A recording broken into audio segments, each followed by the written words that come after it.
Primeiro, quero agradecer aí o pessoal da nossa coordenadoria de extensão, né, por esse convite.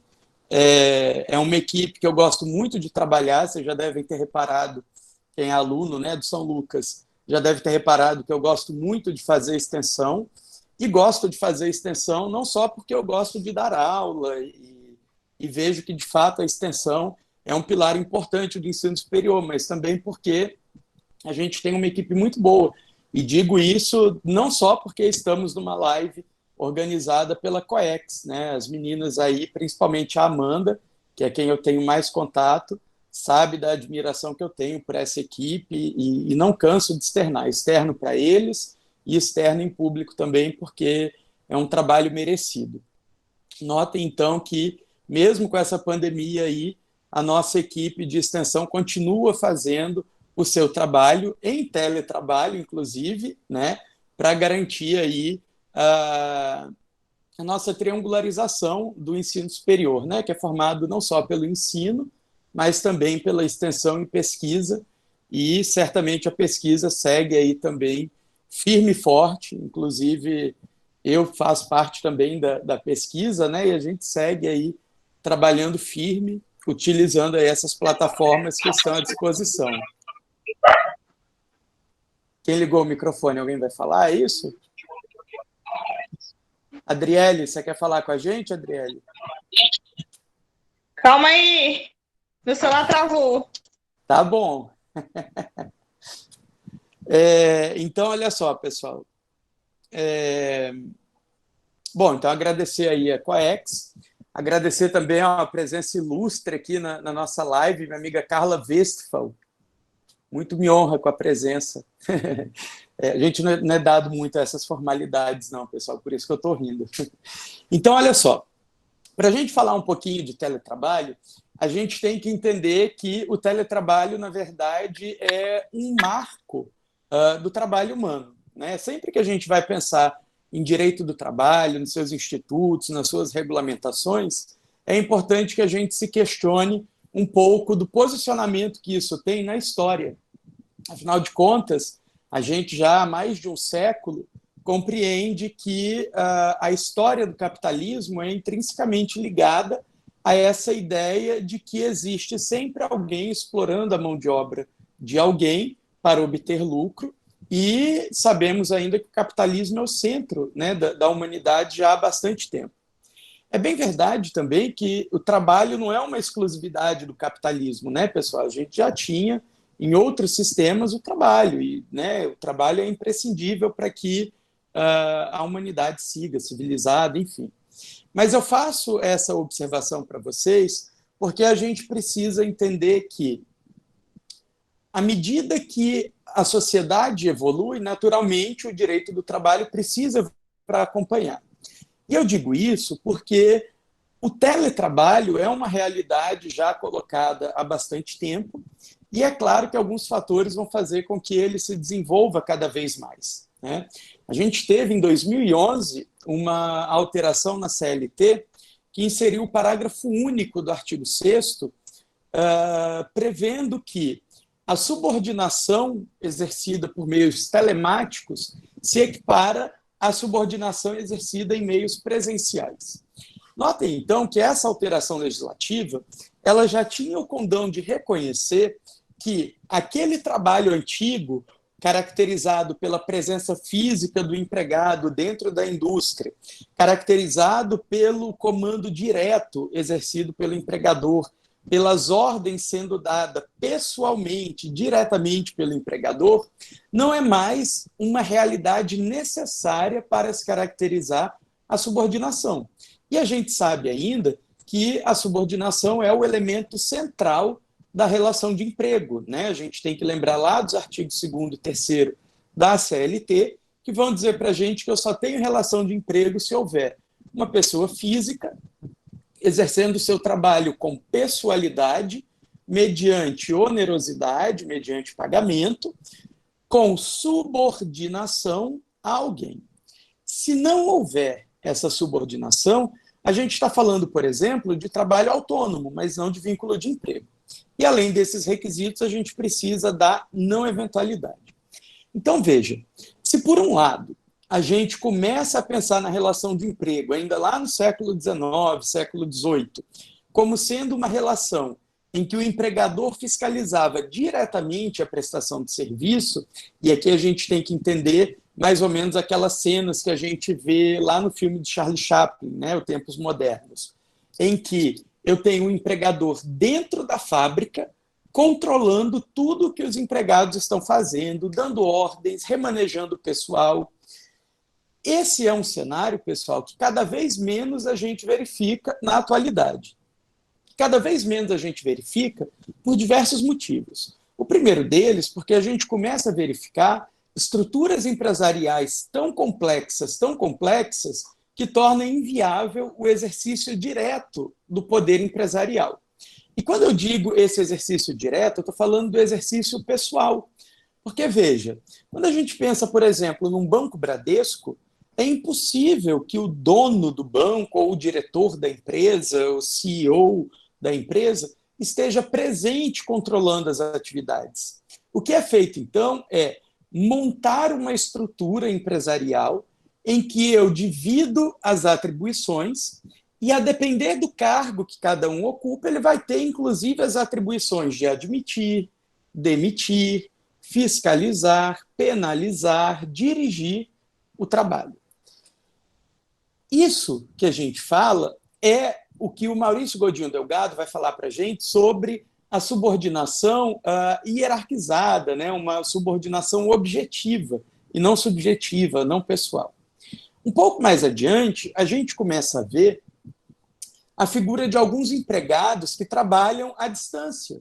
E aí a gente chama muito frequentemente de home office, home work, mas, de fato, o termo mais adequado é o teletrabalho, né? Em cidades pequenas, como é o caso de Porto Velho, a gente basicamente só vê teletrabalho exercido de casa, né? Em que as pessoas não estão na empresa porque estão de casa.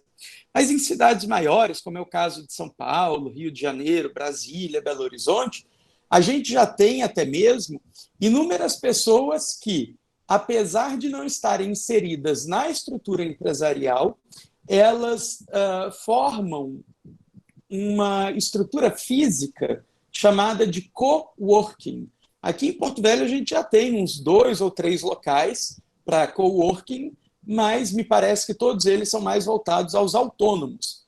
Mas, de antemão, o que eu quero dizer é: eu tenho teletrabalho quando a atividade é exercida preponderantemente fora do estabelecimento.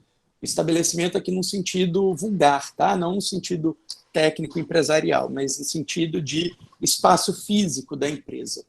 Então, veja, a partir do momento que o empregado não está inserido no local físico da empresa, eu posso dizer que isso é um teletrabalho, desde que não seja uma mera atividade externa. Veja bem, aquele empregado, vamos pensar aqui no representante comercial da indústria farmacêutica, aquele cara que pega ali a sua malinha, cheia de medicamentos, cheia de amostra grátis, e sai batendo de porta em porta dos médicos, estimulando a prescrição de determinados medicamentos. Essa pessoa, evidentemente, não está em teletrabalho, ela está em trabalho externo, tá certo? Esse trabalho externo já tinha uma regulamentação ali no artigo 62, inciso 2º da CLT, dizendo que é um empregado que não está sujeito às regras de duração do trabalho. Basicamente, o que a CLT está querendo dizer é, considerando que o trabalhador externo não pode ter o seu horário fiscalizado, não faz sentido que o empregador seja penalizado em decorrência de horas extras, por exemplo, né? Então, eu não tenho pagamento de hora extra para o trabalhador externo. Voltando ao teletrabalho, a gente vai ver que, primeiro, contextualizando ele aqui historicamente, o teletrabalho é um dos poucos bons frutos que a reforma trabalhista nos rendeu, né? A Lei 13.467 é uma lei definitivamente desastrosa para os empregados. Não tenho nenhuma vergonha de falar com todas as letras, porque não há como me convencer do contrário, né? Em mais de 100 alterações legislativas, a gente não tem no campo do direito material do trabalho nenhuma alteração positiva para o empregado. Nós temos, em sua absoluta maioria, alterações negativas e uma ou outra neutra, como é o caso, por exemplo, do teletrabalho. Por que eu digo que é uma alteração neutra? Primeiro, porque o teletrabalho não tinha regulamentação. Eu dizia para vocês de uma alteração legislativa já bem antiga da CLT, que inseriu o parágrafo único do artigo 6º, mas ele falou tão somente quanto à subordinação. Ele não nos dava nenhum detalhe sobre como operacionalizar o teletrabalho, coisa, então, que a CLT faz a partir da reforma trabalhista. E é bem verdade que entre nenhuma regulamentação e uma regulamentação neutra, digamos assim, é muito melhor que haja uma regulamentação neutra. E aí, então, a CLT começa ali no artigo 75A, né, azão, dizendo para a gente o seguinte, olha, o teletrabalho vai ser regido por esse capítulo da CLT, e no 75B diz para a gente que o teletrabalho é aquele em que o empregado não permanece na estrutura física da empresa, exercendo seu trabalho à distância, mediante o uso de meios telemáticos. Então, a gente está falando aqui de um contato entre o trabalho e a tecnologia, né? A gente está falando, por exemplo, da utilização de sistemas que vão permitir esse trabalho à distância. A gente está falando de ferramentas padronizadas e até mesmo ferramentas de muito alcance, como é o caso, por exemplo, do Google Meet, que a gente está usando agora, e certamente, nesse momento, eu estou em teletrabalho, né? Estou à distância da minha casa, trabalhando por meio de um método telemático, tá certo? Vai dizer para a gente também que não é teletrabalho quando eu tenho trabalho externo, que é aquilo que eu já comentei com vocês, né? Mas a gente vai ter também uma observaçãozinha importante no parágrafo único de 75B, que vai dizer para a gente assim, olha, se o empregado tiver que ir à empresa uma vez ou outra, isso não descaracteriza o teletrabalho. Vamos supor, por exemplo, que o meu empregado precisa comparecer na empresa uma vez por semana, porque ele vai trabalhar à distância, vai trabalhar de sua casa, mas ele precisa vir à empresa buscar um material. Vamos supor, por exemplo, que eu tenho empregados que vão digitar contratos. Eu tenho aí, por exemplo, uma representação comercial de empresa de telefonia e internet. E aí a gente sabe que na hora que instala um telefone, o funcionário vai lá, preenche uma fichinha, enfim, e aí essa fichinha precisa ser digitada no meu sistema e o documento assinado pelo empregado digitalizado para anexar. É uma função totalmente compatível com o teletrabalho, né? Eu posso colocar o empregado para trabalhar de casa, mas com alguma frequência ele vai ter que vir na empresa para buscar o material, para buscar os contratos. Isso não descaracteriza o teletrabalho. O que descaracteriza esse regime, pessoal? Evidentemente, a CLT não traz para a gente um conceito ou uma fórmula matemática de quais são os limites do teletrabalho, né? Mas é claro que a gente pode compreender, até por uma questão mesmo de razoabilidade, que eu não vou descaracterizar o teletrabalho se o comparecimento pessoal for excepcional. Agora, se eu tenho um empregado que trabalha 20 horas por semana e ele fica em casa durante 5 horas apenas, isso não é um regime de teletrabalho. Isso é um regime presencial, tá certo? Então, vai depender muito do caso concreto, e aí é uma questão mesmo de interpretação das provas, enfim, das circunstâncias que envolvem esse caso concreto. O 75C, também da CLT, vai dizer para a gente assim, olha, o contrato de trabalho para teletrabalho é um contrato formal. Nós sabemos, lá por força do 442, 443 da CLT,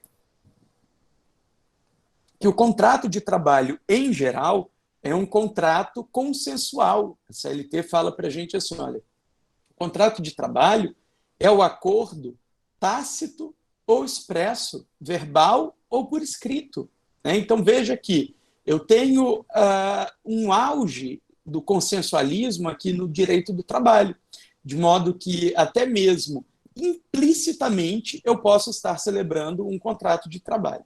Agora, a CLT vai destacar, para o teletrabalho não é desse jeito.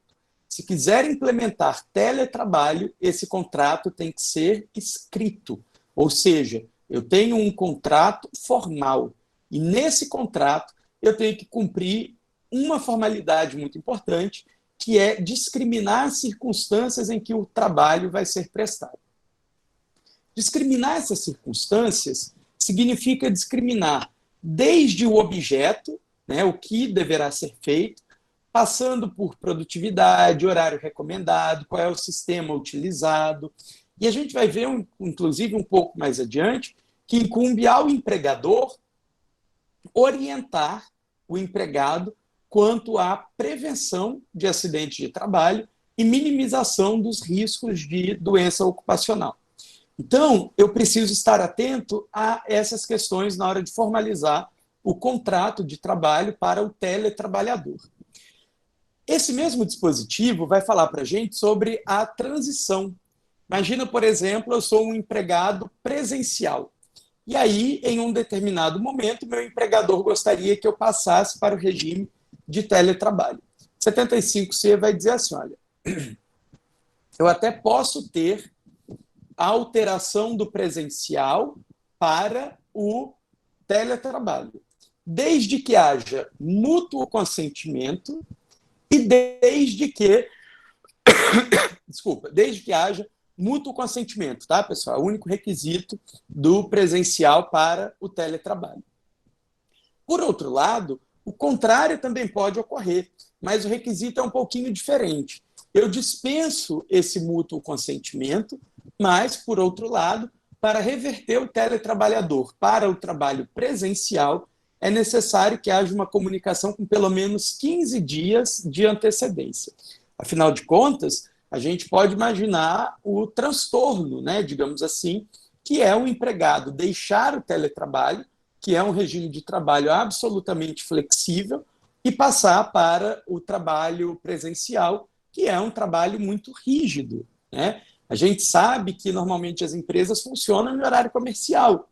Por outro lado, se eu estou em teletrabalho, eu me adequo de acordo com a minha produtividade. Né? Tem gente que é muito mais produtiva no período da noite, prefere passar o dia dormindo e produzir à noite. Tem gente que produz melhor à tarde e à noite e de manhã prefere fazer outras coisas. Então, cada um se organiza efetivamente no teletrabalho. Até porque, retomo aqui com vocês a ideia lá do artigo 62. Né? O artigo 62 da CLT é o dispositivo que vai falar para a gente quem são os empregados que estão excluídos do controle de jornada. Se estão excluídos do controle de jornada, consequentemente, não fazem jus ao pagamento de horas extras, ainda que trabalhe mais do que 8 horas por dia, que é o teto previsto aí pela Constituição Federal. Agora, observem que apesar da CLT colocar o teletrabalho por si só como uma excludente de controle de jornada, a gente sabe que não necessariamente o teletrabalho impede o controle de jornada. Eu posso ter, por exemplo, meios telemáticos de controlar a jornada. Eu já fui, por exemplo, tutor de faculdade, né, EAD. E aí nós tínhamos, então, naquela época, um horário em que nós tínhamos que prestar a tutoria e tínhamos um meio de bater ponto eletronicamente, que era o login e o logoff do sistema de tutoria. Então, o meu empregador sabia o horário que eu começava a trabalhar e sabia o horário que eu parava de trabalhar. Se o empregador tem controle dos horários do empregado, evidentemente eu não posso aplicar o 62 para inciso 3º, pessoal. Porque, note, eu tenho que interpretar que o teletrabalho só exclui o direito a horas extras se for impossível controlar o trabalho, impossível controlar a jornada. Se o empregador, de qualquer forma, controla a jornada, não faz nenhum sentido retirar o empregado desse direito, que é, inclusive, de suma importância.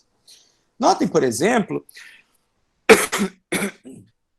que o empregador não consegue excluir o empregado, né? Expulsar o empregado do trabalho. Dizer, olha, empregado, tem que ir embora, porque agora eu vou fechar a portinha, né? Isso não é possível. Mas é claro que o empregador, no exercício do seu direito de fiscalizar, ele pode e deve advertir o funcionário. Olha, funcionário, eu vi que ontem você trabalhou 10 horas e eu gostaria que você cumprisse o horário que foi combinado. Ou então, eu gostaria que você cumprisse a jornada que foi combinada, de 8 horas por dia. Então, como ontem você trabalhou 10 horas, hoje eu quero que você trabalhe só 6, porque daí a gente faz a compensação e sabemos também que a compensação feita dentro da mesma semana não precisa nem mesmo de acordo escrito, né? Então, está tudo certo, o problema está resolvido, nenhuma hora extra vai ser devida.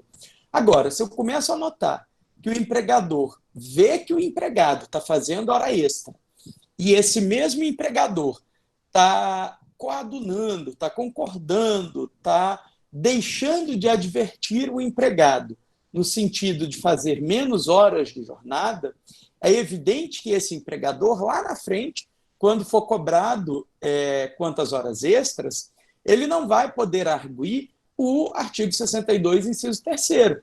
Afinal de contas, eu estaria homologando uma situação de nítida má-fé. Porque, note, como é que o empregador pode concordar com o exercício daquele horário, né, daquela sobrejornada, e depois ele próprio se opor ao pagamento, dizendo que existe um dispositivo legal que o defende, né, que o protege? Veja, eu estou falando aqui daquele desdobramento lá do princípio da boa-fé objetiva, que a gente conhece como TUCOC. Né? Na TUCOC, eu tenho 2 comportamentos. A gente está falando aqui do dever de se comportar coerentemente. Qual é a incoerência da TUCOC?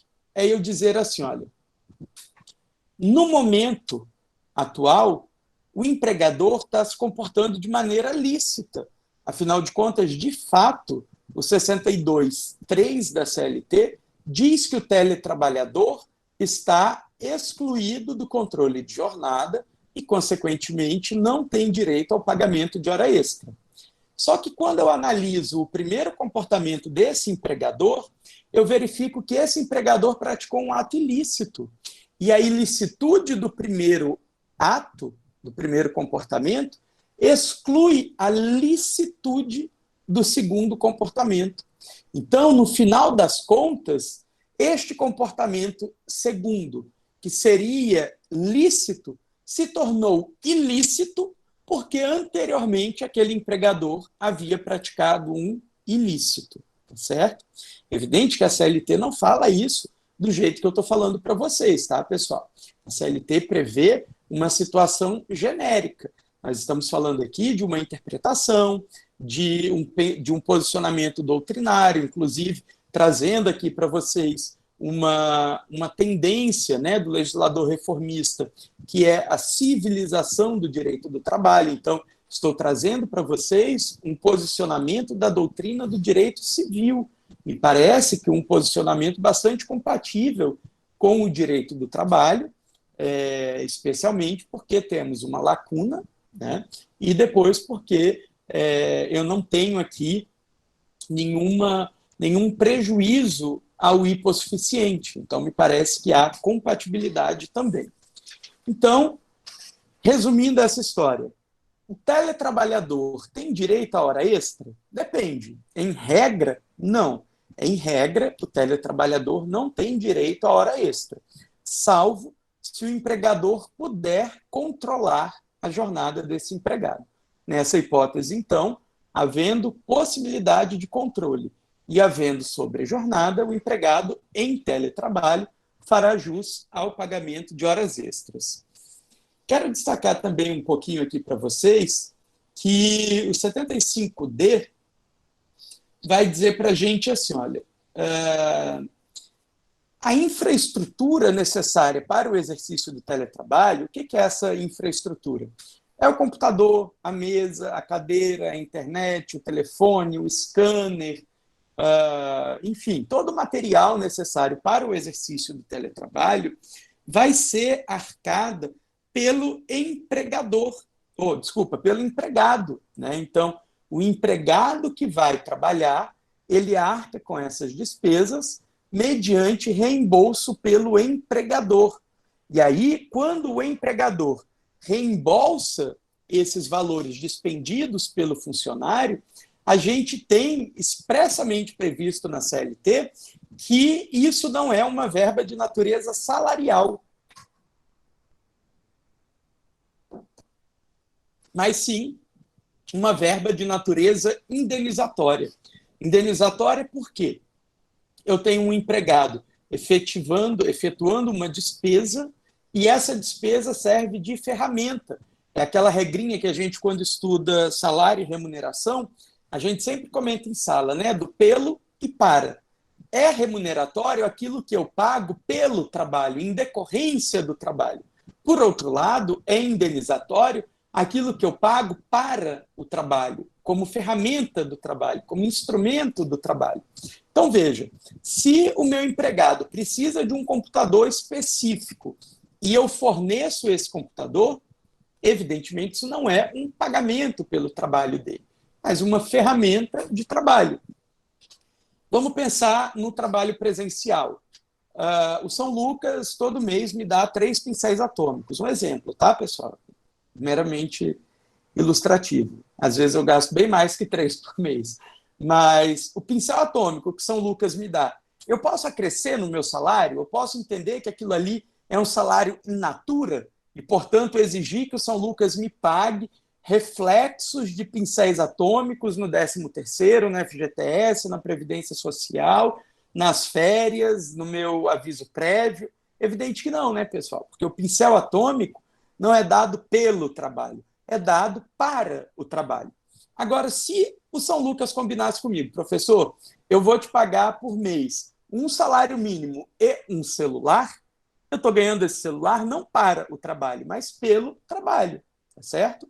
Então, a gente sempre vai lembrar da regrinha do pelo para. No teletrabalho é a mesma regrinha. Se o empregador está indenizando uma despesa do empregado para o exercício do trabalho, essa verba é de natureza indenizatória e não tem nenhuma repercussão nas verbas que utilizam como base de cálculo as demais verbas de natureza remuneratória ou salarial. Por fim, no artigo 75E, a gente tem uma disposição referente à orientação de prevenção de acidentes de trabalho e doenças ocupacionais. Notem que a CLT fala de uma forma muito sutil, digamos assim, que o empregador estaria se eximindo de responsabilidade em decorrência do simples fato de ele orientar o empregado. Então, vamos pensar assim, olha, o meu empregador me coloca em regime de teletrabalho. Ele me dá um um microscópio. Ele me dá um microscópio. Uma vez por semana, eu vou até o laboratório em que eu trabalho, pego um monte de cocô e levo para casa para analisar. Tem alguém querendo falar? Não? Tudo bem?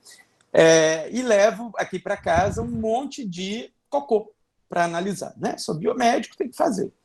E aí, o empregador, então, me orienta. Olha, não esquece de usar luva, usar máscara, óculos de proteção, avental e bom trabalho, né?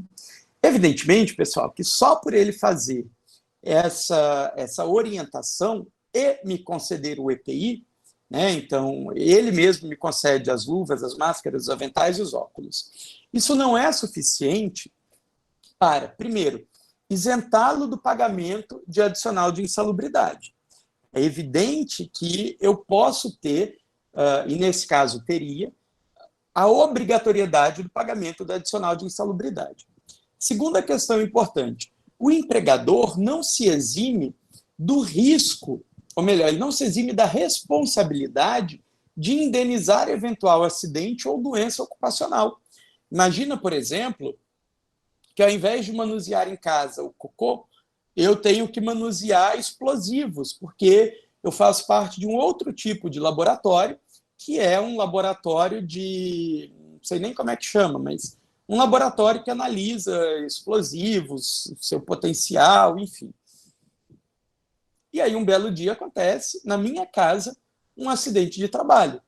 Olha, o empregador orientou esse empregado. O empregador deu EPI para esse empregado. O empregador, então, está isento de responsabilidade? Não. Só por isso ele não está isento de responsabilidade. É claro, pessoal, que eu posso demonstrar, por exemplo, que esse empregado incorreu em culpa exclusiva da vítima. Mais uma vez aqui trazendo conceitos do direito civil, né? Se eu digo que esse empregado agiu com culpa exclusiva da vítima, eu estou rompendo o nexo de causalidade. Eu estou dizendo, então, que não existe aquele elo subjetivo entre a atividade e o dano, porque aquele empregado agiu, então, com culpa exclusiva, provocou um acidente, enfim. É claro que demonstrar essa ruptura do nexo de causalidade é algo bastante complexo, algo bastante difícil de ocorrer na prática. Tem que ficar nítido que aquele empregado deu causa sozinho ao acidente. Afinal de contas, nós sabemos que é da essência do vínculo de emprego que o empregador assuma os riscos da atividade, né? Quando a gente olha ali os artigos 2º e 3º da CLT, a gente nota que, apesar de não ser requisito do vínculo de emprego, a alteridade é uma característica muito presente, né? Ela pode ter uma minimização em alguns tipos de contrato, mas a alteridade, né, essa ideia de que o empregador assume para si o risco da atividade, é muito marcante no direito do trabalho. E então, encerrando aqui a ideia, a gente não pode entender que o 75E seja uma hipótese de isenção de responsabilidade do empregador. Ao contrário, a gente tem que entender que o 75E é um destaque de responsabilidade. É um destaque no sentido de, olha, empregador, não se esqueça de que, mesmo o empregado estando longe, estando trabalhando à distância, você, empregador, é o responsável pelo fornecimento dos equipamentos de proteção individual, orientação quanto ao uso, orientação quanto à diminuição do risco de acidente e doença ocupacional, tá certo?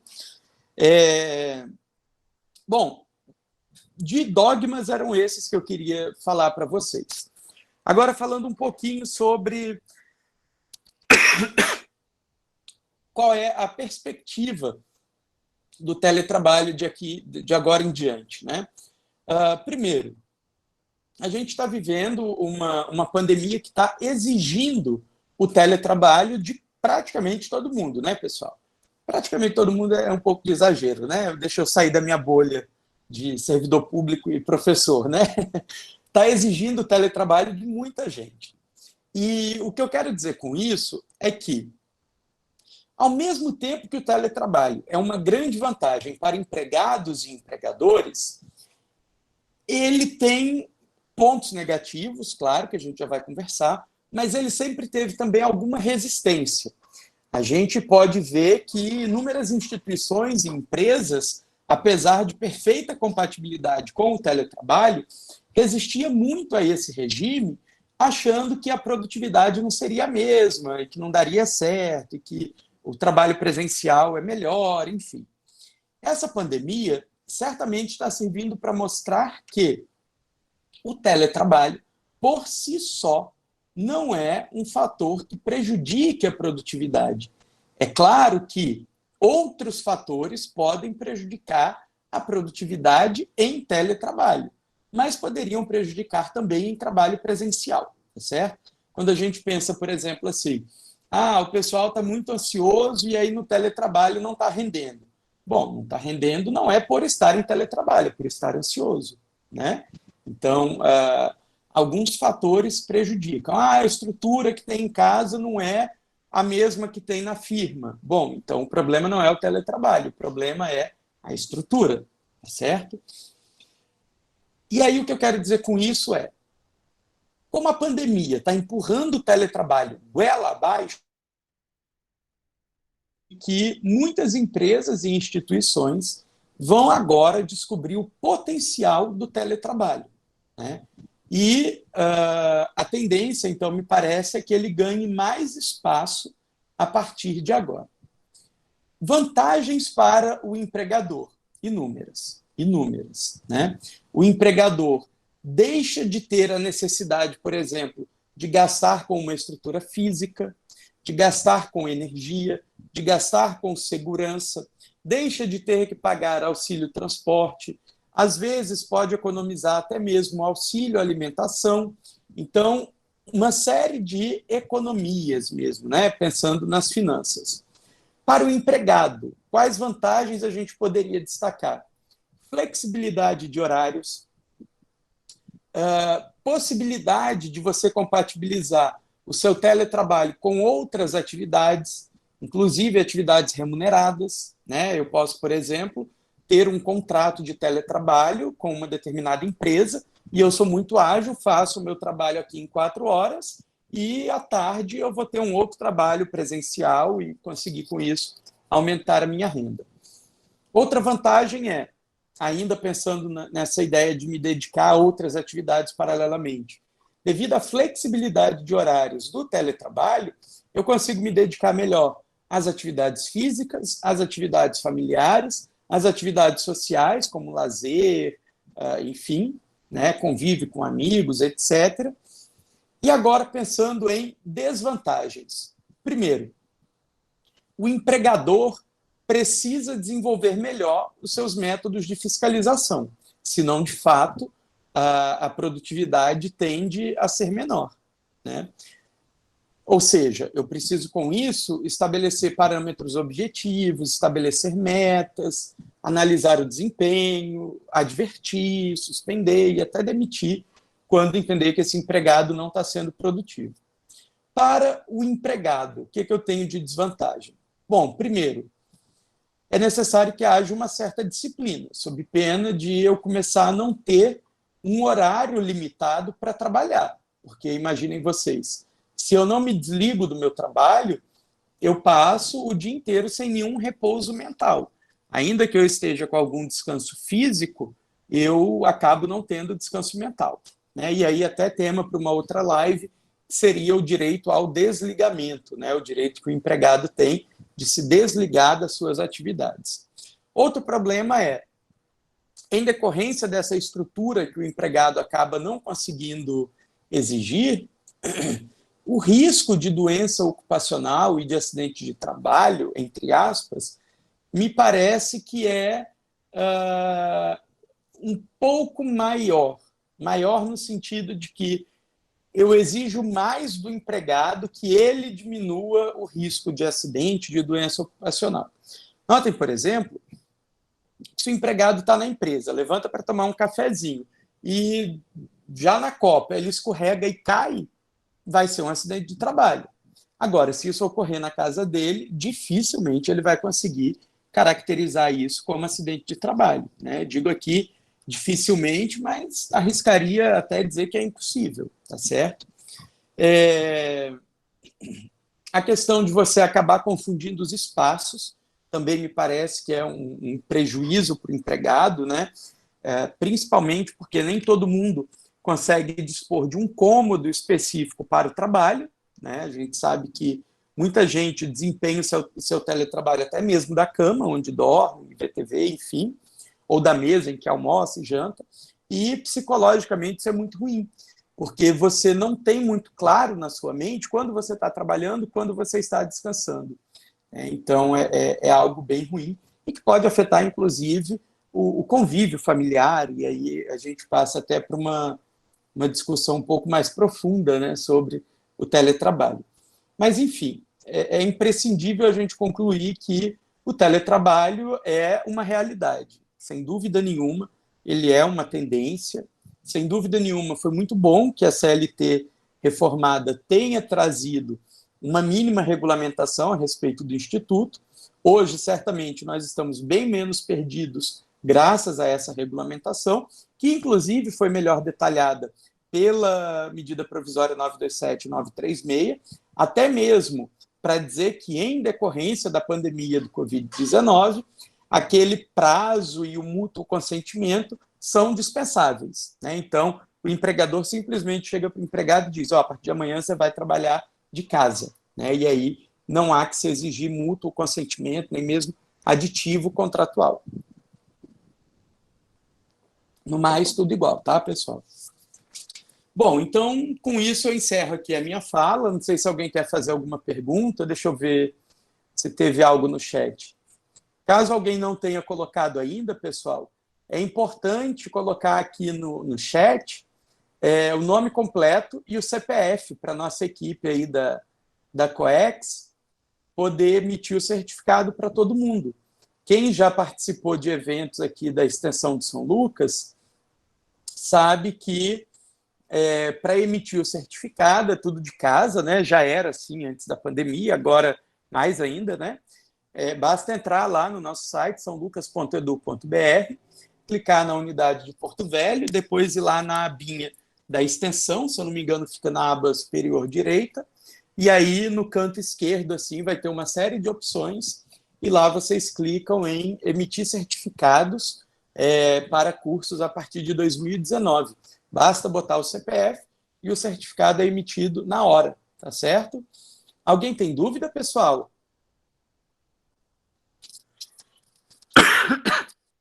Enoque, vislumbro totalmente essa possibilidade. Quem não viu aí a pergunta do Enoque pessoal, você vislumbra a possibilidade de teletrabalho no serviço público? Vislumbro e pratico de segunda a sexta, de 7h30 até a hora que der. Né? Porque nós temos aí, em decorrência de um decreto estadual, sou servidor do Estado de Rondônia, nós temos um decreto estadual que determina que quem não estiver em atividade essencial esteja em teletrabalho. Esse teletrabalho é totalmente compatível com a minha função, sou analista processual, os processos são todos eletrônicos, então o que eu faço na minha casa, eu faço no centro político administrativo, eu faço na beira da praia, eu faço onde eu quiser. Que mais? Outros órgãos estão praticando também, estou sabendo do Tribunal de Justiça, estou sabendo de, enfim, várias instituições que estão em teletrabalho. Mas preciso destacar para vocês que o regramento da CLT não é aplicável à administração pública, tá, pessoal? O regramento da CLT só é aplicável excepcionalmente aos empregados públicos, que são aqueles agentes públicos regidos pelas normas da CLT, contratados especificamente para esse fim. Aqueles empregados que são submetidos a um estatuto, como é o caso da nossa Lei Complementar 68, aqui de Rondônia, da Lei Ordinária 8.112, na esfera federal, não são regidos pela Lei Complementar, pela CLT, desculpa, tá? Cada órgão, então, vai ter aí a sua regulamentação.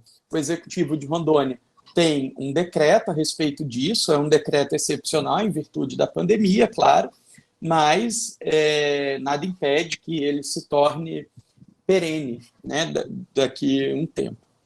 Tá certo? Pois não, André? Diga aí, meu xará.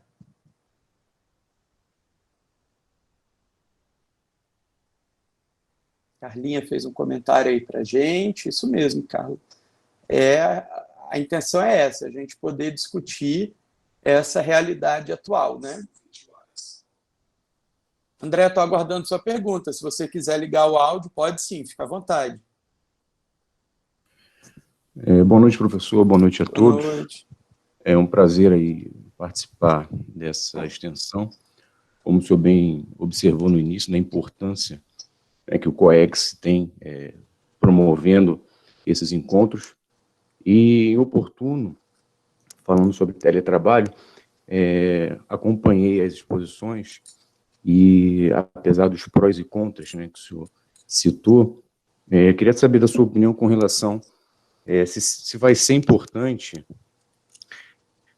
vejo assim numa questão de repente, com maior oportunidade de empregos que o teletrabalho possa vir a trazer, independente da pandemia, né, que é o fator maior que nós estamos vivendo no momento, mas esse lado positivo, o senhor acredita que, de repente, mais oportunidade terá de haver uma maior relação de emprego entre empregado e empregador com relação a isso? Não, André, eu não vejo que o teletrabalho contribua em absolutamente nada para aumento da empregabilidade. Ele tem, de fato, várias vantagens, como eu já falei para vocês, e acabei de lembrar mais uma, né, pessoal, que são questões ambientais mesmo, né? A gente diminui o trânsito de pessoas, a gente diminui a queima de combustíveis, diminui poluição, enfim, é muito vantajoso, né? Diminui o tempo de estresse do empregado, já que ele não precisa se deslocar, enfim. Mas eu acho que a empregabilidade, eu não sei se aumenta não, André, porque, veja bem, o que um empregado faz na empresa, eu preciso de um empregado para fazer em casa. Então, eu não sei se precisaria. O que eu quero dizer é que assim, eu não vejo como isso vai aumentar as vagas de emprego, sabe? É claro que isso é uma análise mais voltada para a economia, e já digo aqui que eu não sou economista, mas eu realmente não consigo ver o teletrabalho como algo tendente a aumentar as vagas de emprego. Se você estiver pensando em algo específico, quiser compartilhar com a gente, eu agradeço, André, mas eu não consigo imaginar nada nesse momento. Não, realmente era dentro do que eu imaginava mesmo, porque aí a gente tem que também lembrar, vale dizer, da questão da experiência também, né? Não quer dizer com isso que vai surgir realmente mais oportunidade de emprego, se não houver experiência, o conhecimento que vai ter que ser, seja ele presencial ou seja por teletrabalho. É que eu visei mais nessa questão de maior economia, vamos dizer, para o empregador. Eu achei que, de repente, pudesse ter mais oportunidade nesse sentido, como o senhor bem observou, não vai precisar ter uma estrutura física, mas relativamente, é lógico que vai ter que se analisar cada caso, né, cada segmento profissional também, então, de repente, que mesmo o teletrabalho venha a crescer pós-pandemia, vai ter que ser analisado, realmente, cada segmento como vai ser.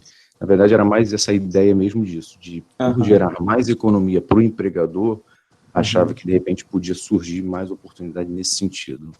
Eu penso que não, André, e aí eu vou até aproveitar o seu gancho para fazer um comentário assim, a respeito de uma falácia que roda aí pelo Brasil, né? A gente tem a impressão de que, assim, olha, para aumentar os empregos, basta você diminuir o custo do empregador, né? E eu acho que esse foi o seu raciocínio. Como é mais barato ter um teletrabalhador, o empregador poderia ter mais empregados. Mas pensa comigo, André.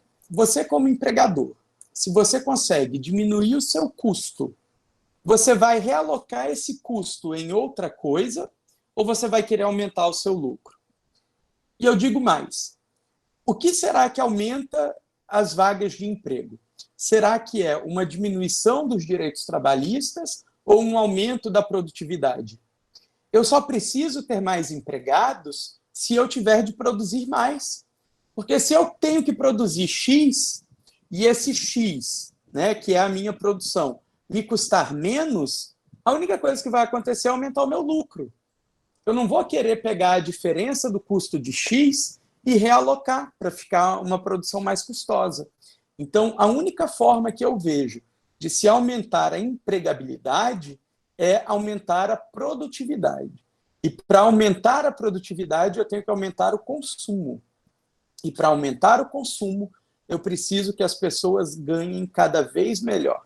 Para mim, essa é a fórmula. Lembrem-se que o Maurício Godinho Delgado fala para a gente sobre a função civilizatória do direito do trabalho, né? Que é essa função de, a gente vive num mundo capitalista. Nem todo mundo é detentor do capital, então precisa trabalhar para ter dinheiro.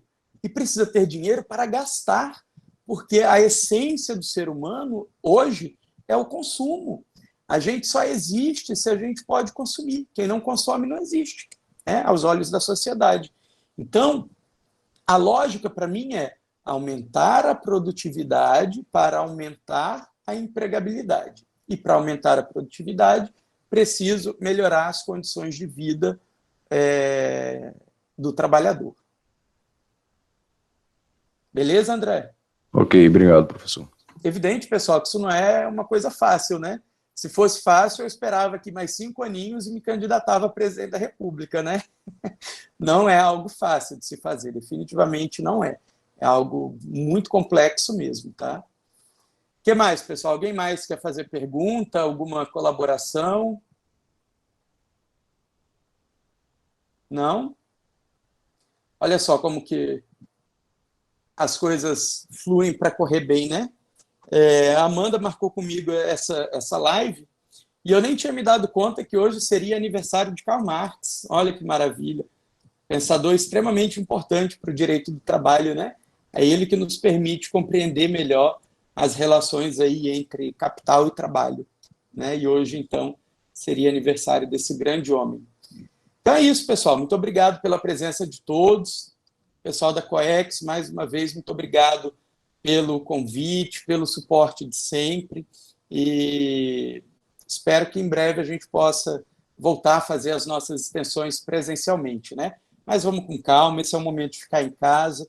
Estamos agora entrando no período de aceleração do contágio aqui em Rondônia, né? Então a gente tem aí pelo menos mais um mês pela frente de bastante dificuldade, momentos muito difíceis, até porque agora, quando as nossas estatísticas vão aumentando, elas deixam de ser apenas números, né? Elas passam a ser nomes.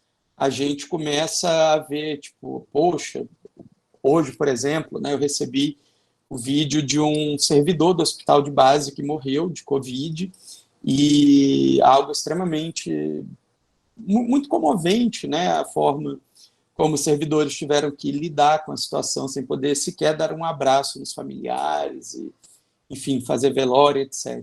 Então, pessoal, se conscientizem mesmo, fiquem em casa. Essa é a nossa contribuição, sabe?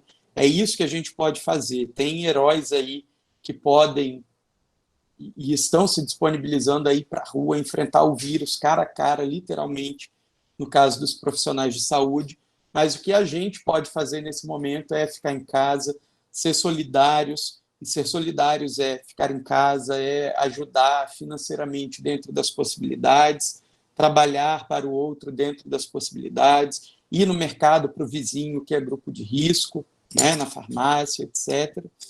Ajudar o produtor local, o pequeno produtor, o pequeno comerciante, etc. E é isso, pessoal. Se cuidem, viu? Fiquem com Deus. Um grande abraço e até breve.